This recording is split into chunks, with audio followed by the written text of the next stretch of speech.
Hey everyone, it's Lexie. So in today's video, I'll be sharing with you all the books that I plan on reading in the month of December.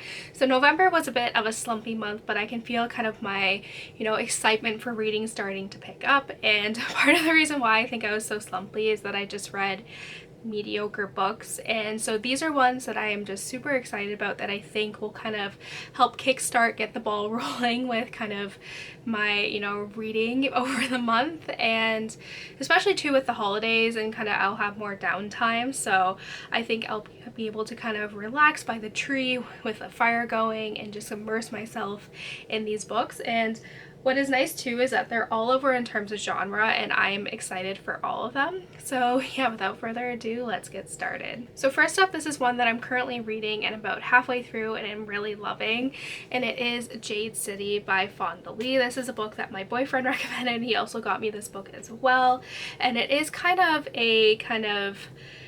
fantasy, urban fantasy novel that follows this kind of fictional island of Kikon, where there is Jade, and Jade gives these people who have certain people superhuman powers. Essentially, they can be extra fast, or they can perceive what someone's thinking, or they can be very light on their feet, like these type of things. And this has kind of led to a lot of conflict within the different clans that make up this island of Kikon, and there's a lot of political intrigue and all this stuff integrated into this urban fantasy.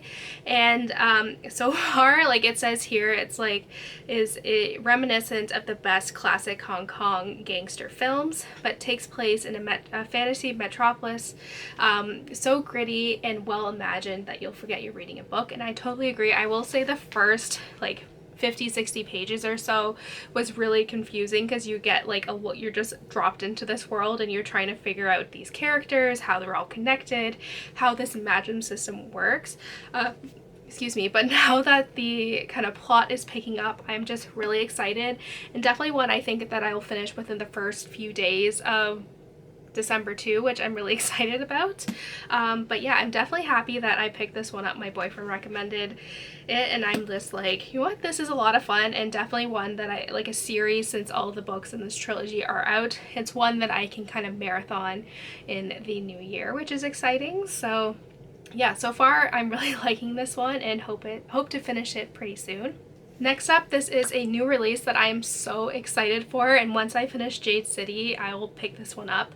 And I currently have it on hold at the library, which I think I'll be able to pick up in a few days. And it is A World of Curiosities by Louise, and this is the newest installment in the Inspector Gamache series, which is hands down my favorite series of all time. There's something just so comforting about this series and the world and the characters that Louise is able to craft.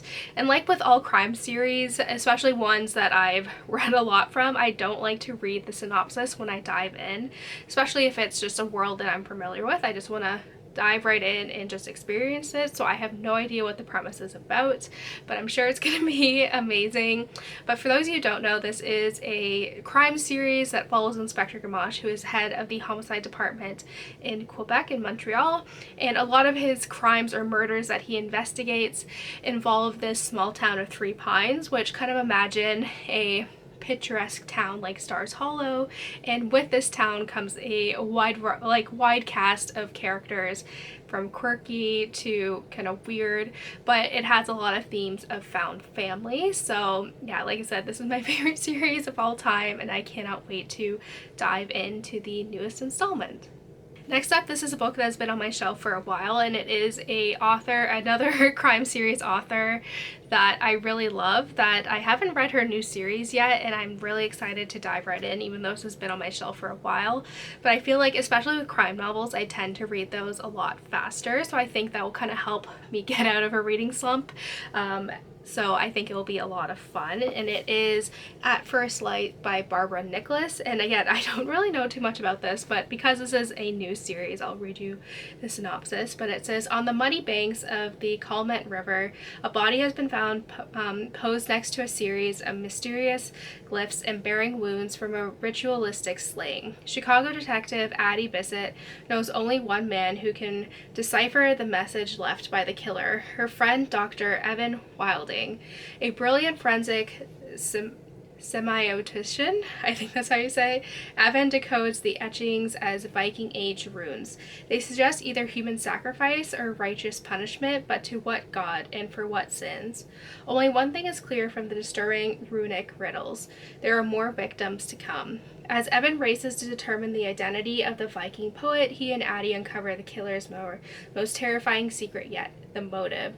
This startling discovery puts Evan's life in mortal danger, and verse by ancient verse, time is running out. I think this one sounds just a lot of fun and super interesting. Like I said, I haven't read anything from this author in a while. I think maybe it was last year, I think, was when this one came out, and then her other one from her other series that I really enjoy. So it'll be nice to kind of revisit this author, and it's always fun to find a new crime series because I think the second book of this one just came out recently as well. So something like a new crime series to kind of look forward to, hopefully, but I'm sure I will like this one just because I really trust this author. Next, this is a monster of a book, and it's one that I kind of plan to read over the month of December, and it is very massive, so I can't really move around while reading it, and it's very heavy, so I'll only hold it for a quick few seconds to show you. But it is the illustrated edition of Harry Potter and the Order of the Pheonix.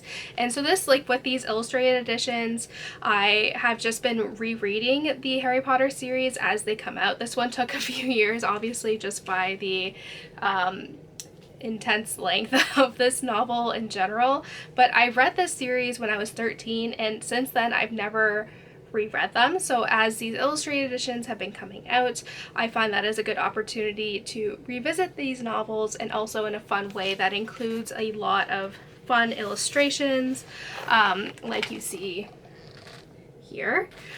So yeah, I figure like Harry Potter always reminds me, like I always think of like Christmas time, I always think of Harry Potter, and so I think this would be a fun one to kind of read over the month. But it is very heavy, so I actually might have to use my little stand over there that I use for my iPad just to help hold up this book, because it is very heavy. But like I said, I haven't revisited these books since I was 13, so that's a good 15 years since I've read this one, so I can't wait to kind of see it, especially because I'm so familiar with the movies now that there's a lot of like plot lines that they just don't include in the movies that I've probably completely forgotten about, so it'll be fun to kind of dive back into Harry Potter. Next up, this is one that I'm also super excited about, and it was a new release that came out towards the end of November, and it is The Light We Carry by Michelle Obama. I just find Michelle Obama so inspiring, and I really loved her memoir Becoming. So this one kind of focuses, it was essentially inspired by the pandemic and a lot of the universal events that took place since the pandemic, and it basically is overcoming in uncertain times. So it kind of talks about, opens a frank and honest dialogue with readers considering the questions many of us wrestle with. How do we build endearing and honest relationships? How do we discover strength and community inside our differences? What tools do we need to use to address feelings of self-doubt or helplessness? So it says, Michelle Obama offers readers a series of fresh stories and insightful reflections on change, challenge, and power, including her belief that when we light up for others, we can illuminate the richness and potential of the world around us. So I think this one will be a very interesting, kind of thought-provoking read. And like I said, I just always admire Michelle Obama, so I can't wait to kind of dive right in and see, you know, if there's anything that I can take away from reading this. And lastly, this is another book that has been on my shelf for a while, and I definitely want to dive right in because out of the duology, the last book just came out a couple weeks ago. And so again, this gives me the opportunity to kind of marathon through this one. And it is Gilded by Marissa Meyer. I haven't read a Marissa Meyer book in a long time.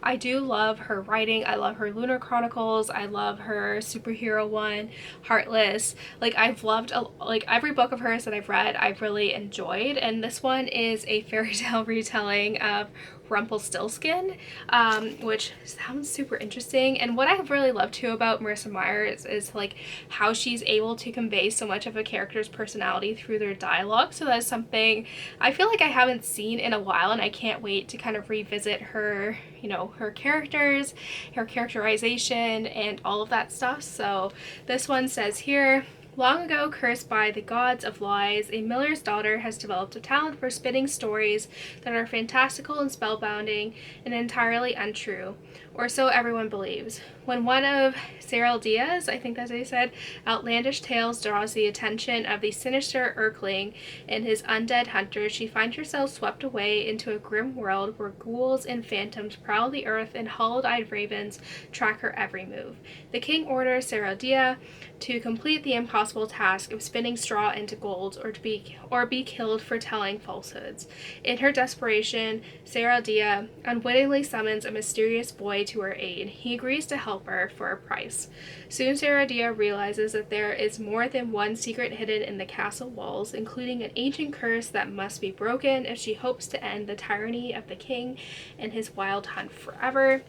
I think this will be fun. I haven't read a fairy tale retelling in a while, so I'm really excited, and this also gives, like I said, gives me the opportunity to kind of marathon this series and kind of dive right in and just, you know, read one right after the other. So I think, like, you know, just, I don't know what it is about winter that makes me kind of want to read like fantastical novels in terms of like fairy tales. I don't know if it's just like kind of the winterscape that I kind of picture in my mind, but I just think of that for whatever reason. So yeah, like I said, I haven't read a Marissa Meyer book, and I'm excited to dive right into this one. So that's it, guys. I hope you enjoyed this video. Let me know in the comments below what books you plan on reading this month and all of that fun stuff. So yeah, thank you guys so much for watching. Don't forget to give this video a thumbs up, and I'll see you guys next time. Bye, guys.